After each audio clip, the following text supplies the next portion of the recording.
Barrister साहब हमारे साथ ही मौजूद रहेगा। जस्टिस रिटायर्ड शाइक उस्मानी साहब ने भी हमें ज्वाइन किया। सर बहुत शुक्रिया आपके कीमती वक्त का।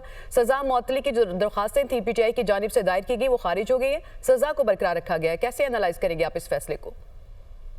इसको मेरे ख्याल में सजा को बरकरार रखना मुनासिब फैसला नहीं था, क्योंकि ये एक ऐसा मामला है जब के दौरान शादी जो है वो उसका वो एक प्रिकॉशनरी मेजर है, प्रोविजन है कि क्योंकि अगर कोई औरत हमल से हो तलाक के बाद तो कोई फर्टिलिटी का प्रॉब्लम ना हो जाए बच्ची के अंदर, तो इस वजह से है। तो उस बेसिस पर अगर वो तो खैर अब खत्म हो गया क्योंकि इतने साल तलाक हो गए, ये ऐसी बात नहीं हुई, तो बिना वजह अब उसको किसी को जेल में रखना जब तक कि उसका फैसला ना हो बाकायदा, तो मेरे ख्याल में बिल्कुल मुनासिब नहीं है और ये फैसला नहीं करना चाहिए था उनको।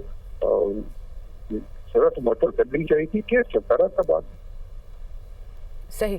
अच्छा शाइक उस्मानी साहब ये भी बताइएगा, अब यहाँ से तो दरखास्तें उनकी खारिज हो गई, अब अगला क्या प्लेटफॉर्म हो सकता है उनका मजीद?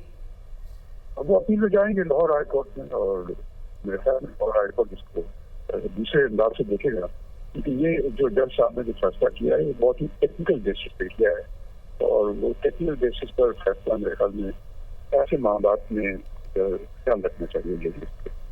सही। शाइक उस्मानी साहब अभी जस्टिस रिटायर्ड इबादुर रहमान लोधी साहब भी हमसे बात कर रहे थे, उन्होंने ये कहा कि जब मेन जो उनका केस है उसके लिए एक टाइम फ्रेम भी दे दिया गया अदालत की तरफ से और वो चल भी रहा है, तो ऐसे में अबूरी रिलीफ के लिए जाना ही नहीं चाहिए था इनको कोर्ट में। आप समझते हैं कि ये बात दुरुस्त है? नहीं समझ नहीं आया, क्या आपने कहा? अभी हमारे साथ जस्टिस रिटायर्ड इबादुर रहमान लोधी साहब थे, एक नुक्ता उन्होंने इसमें ये बयान किया कि जब उनका असल केस चल रहा है और अदालत की जानिब से 1 महीने का टाइम फ्रेम भी दे दिया गया कि उस मामले को निपटा दिया जाए, तो फिर इनका अबूरी रिलीफ के लिए जैसे सजा मुअत्तली के लिए अदालत जाना ही नहीं चाहिए था, इन्हें बनता ही नहीं है। आप मुत्तफिक हैं इस पॉइंट से?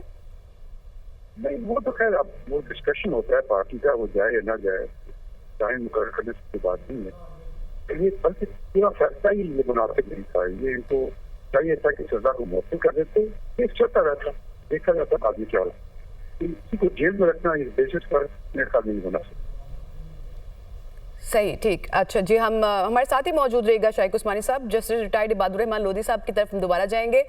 जस्टिस साहब आपने अभी गुफ्तगू सुनी शाइक उस्मानी साहब की भी और बैरिस्टर ख्वाजा नवीद साहब की भी, वो समझते हैं कि ये उनका हक है कि अगर वो जाना चाहते हैं सजा मुअत्तली के खिलाफ तो वो जा सकते हैं, और साथ ही साथ अगर सजा मुअत्तल कर दी जाए तो असल केस के ऊपर कोई फर्क नहीं पड़ता। आपका नुक्ता भी इंपॉर्टेंट था, इसके बाद आप कुछ कॉमेंट करना चाहेंगे? कब ये मैंने कब ये गुजारिश की है जी कि उनका हक नहीं है? बिल्कुल उनका हक है, लेकिन उनके हक के इस्तेमाल करने से उनके दूसरे हकूक जो मुतासिर होंगे, मैंने उस तरफ इशारा किया था कि जब इस पर्टिकुलर केस में ये एक हमारे जो दोस्त हैं वो जनरलाइज डिस्कशन कर रहे हैं, मैं इस पर्टिकुलर केस की बात कर रहा हूँ कि इस पर्टिकुलर केस में इस्लामाबाद हाई कोर्ट ने, जो उसकी सुपरवाइजरी कोर्ट है, उसने 1 महीने का टाइम दिया हुआ है कि इस मेन अपील को डिसाइड करना है। अब मेन अपील को डिसाइड करने से पहले हम प्रेस करना शुरू कर दें और फिर ये कहें कि हमने जो अबूरी रिलीफ के लिए दरख्वास्त दी थी, हम उसके लिए हाई कोर्ट में दोबारा जाएंगे।